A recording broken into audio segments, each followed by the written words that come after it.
ಅಲ್ಲಾಡ್ಬೇಡ್ರಿ ರೆಡಿನಾ sir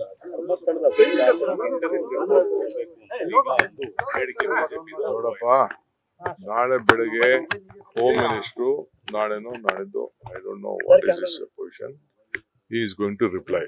I can't reply on that issue. ನಾನೇನು ಹೇಳಕ್ ಹೋಗುದಿಲ್ಲ. ಅಸೆಂಬ್ಲಿ ಏನ್ ಹೇಳ್ಬೇಕು, ನನ್ನ ಭಾವನೆ ಏನ್ ಹೇಳ್ಬೇಕು ಹೇಳಿದೀನಿ ಅಷ್ಟೇ. ನಂಬರ್ 1. ಇವತ್ತು ಬೆಳಗ್ಗೆ ನಾನು ತಿರ್ಗಾ ವಿಸಿಟ್ ಮಾಡಿದೆ ಈ ನಮ್ಮ ಧರ್ಮರಾಯ ದೇವಸ್ಥಾನ ಹಿಂದೆಗಡೆ. ಇದು ನಾನೆಲ್ಲ ನೋಡಿದೆ, ಎಲ್ಲ ಬಿಲ್ಡಿಂಗ್ ಗಳೆಲ್ಲ ಬಹಳ ವೀಕ್ ಆಗ್ಬಿಟ್ಟಿದೆ. ಎಲ್ಲ 2 ಫ್ಲೋರ್ ಕಟ್ಟೋ ಜಾಗದಲ್ಲಿ 8 ಫ್ಲೋರ್ 9 ಫ್ಲೋರ್ ಕಟ್ಟಿದ್ದಾರೆ. ಮೇಲ್ಗಡೆ ಹತ್ತಕ್ಕೂ ಆಗ್ತಾ ಇಲ್ಲ, ಬೇರೆ ಏನು ಮಾಡಕ್ ಆಗ್ತಾ ಇಲ್ಲ. ವೈರಿಂಗು ಮತ್ತೊಂದೆಲ್ಲ ಶಾರ್ಟ್ ಸರ್ಕ್ಯೂಟ್ ಆಗಿ 5 ಜನ ಸತ್ತಿದ್ದಾರೆ. ಪಾಪ ರಾಜಸ್ಥಾನ್ ಮೂಲದವರು, ಎಲ್ಲಿಯವರಾಗ್ಲಿ ಬದುಕಿಗೋಸ್ಕರ ಅವ್ರು ಬಂದಿದ್ದಾರೆ. ಸೊ ಎಲ್ಲಾ ಬಿಲ್ಡಿಂಗ್ಗಳು ಕೂಡ ನಾನೀಗ ಒಡೆಯಕ್ಕೆ ಹೋಗೋ ಸದ್ಯಕ್ಕೆ ಹೋಗಲ್ಲ. ಈಗ ಸದ್ಯಕ್ಕೆ ಬಿಲ್ಡಿಂಗ್ ಗಳೆಲ್ಲ ಅವ್ರು ರಿಪೇರಿ ಮಾಡ್ಕೊಳ್ಬೇಕು. ರಿಪೇರಿ ಮಾಡ್ಕೊಳ್ಳಿಲ್ಲ ಅಂತಂದ್ರೆ ನಾವು ಇದನ್ನ ಏನ್ ಬೇಕು ಅದನ್ನ ರಿಪೇರಿ ಮಾಡ್ತೀವಿ. ಫರ್ದರ್ ಯಾರು ಆತರ ಕಟ್ಟಕ್ಕಂತೂ ಬಿಡಲ್ಲ.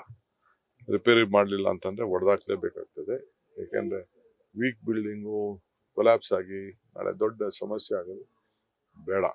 ಈ ದೃಷ್ಟಿಯಿಂದ ಇವತ್ತು ನಾವೆಲ್ಲ ತೀರ್ಮಾನನ ಮಾಡಿದ್ವಿ. ಆಮೇಲೆ 5 ಲಕ್ಷ ರೂಪಾಯಿ ಯಾರು ತೀರ್ಕೊಂಡಿದ್ದಾರೆ, ಅವ್ರು ಯಾರು ವಾರಸ್ದಾರಿದ್ದಾರೆ ಅವ್ರಿಗೆ ಕುಟುಂಬಕ್ಕೆ ಪ್ರತಿ ವ್ಯಕ್ತಿಗೆ 5 ಲಕ್ಷ ರೂಪಾಯಿ ಕೊಡೋದು ಅಂತ ಸರ್ಕಾರ ತೀರ್ಮಾನ ಮಾಡಿದೆ. ಆಮೇಲೆ ಯಾರು ಬಿಲ್ಡಿಂಗ್ ಓನರ್ಸ್ ಇದ್ದಾರೆ, ಇಂಥ ಬಿಲ್ಡಿಂಗ್ ಓನರ್ ಇಟ್ಕೊಂಡಿಲ್ಲ, ಅವ್ರು ಮಾಡಲಿಲ್ಲ ಅಂದ್ರೆ ಅವ್ರ ಮೇಲೆ ಕ್ರಿಮಿನಲ್ ಕೇಸ್, ಅವ್ರನ್ನ ಅಲ್ಲೇ ಅರೆಸ್ಟ್ ಮಾಡಿದ್ದಾರೆ ಪೊಲೀಸರು. ಅವ್ರಿಗೆ ಬಿಟ್ಟಿದ್ದೀವಿ ನಾವು, ಏನ್ ಬೇಕೋ ಮಾಡಿ ಅಂತ. ಸೊ ಅದಕ್ಕೆ ಅವ್ರನ್ನು ಕೂಡ ನಾವು ಕ್ರಮ ಕೈಗೊಳ್ತೀವಿ. ಸೊ ಎಲ್ಲ ಬಿಲ್ಡಿಂಗ್ಗಳಿಗೆ ಇದೊಂದು ಎಚ್ಚರಿಕೆ. ಮೊನ್ನೆ ನೋಡೋದ್ರಲ್ಲಿ ಬ್ಲಾಸ್ಟ್ ಆಗಿ ಅಲ್ಲಿ ಸತ್ತು ಸುಮಾರು ಜನ ಎಲ್ಲ ಹಾಸ್ಪಿಟ್ಲಿಗೆ ಸೇರಿ ಕೈ ಕಾಲೆಲ್ಲ ಮುರ್ಕೊಂಡಿದ್ದಾರೆ. ಇವತ್ತು ಇಂಥ 5 ಜನ ಆಗಿದ್ದಾರೆ. ಅಲ್ಲಿ ನೋಡಿದ್ರೆ 10 ಅಡಿಲಿ 12 ಅಡಿಲಿ ಎಲ್ಲ ಬಾಡಿಗೆಗೋಸ್ಕರ ಕೆಲವೆಲ್ಲ ಬಿಟ್ಟು ಮಾಡ್ತಾ ಇರೋದು, ಅದು ಸರಿ ಇಲ್ಲ. ಅದು ರಾಜಕೀಯದ rally, it is not A political rally, ಧರ್ಮದ ರ್ಯಾಲಿ ಅಲ್ಲ.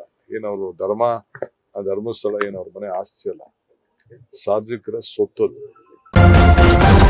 ನ್ಯೂಸ್ ಫಸ್ಟ್, ನಿರ್ಭೀತಿಯಿಂದ ನಿಮ್ಮ ಪರವಾಗಿ.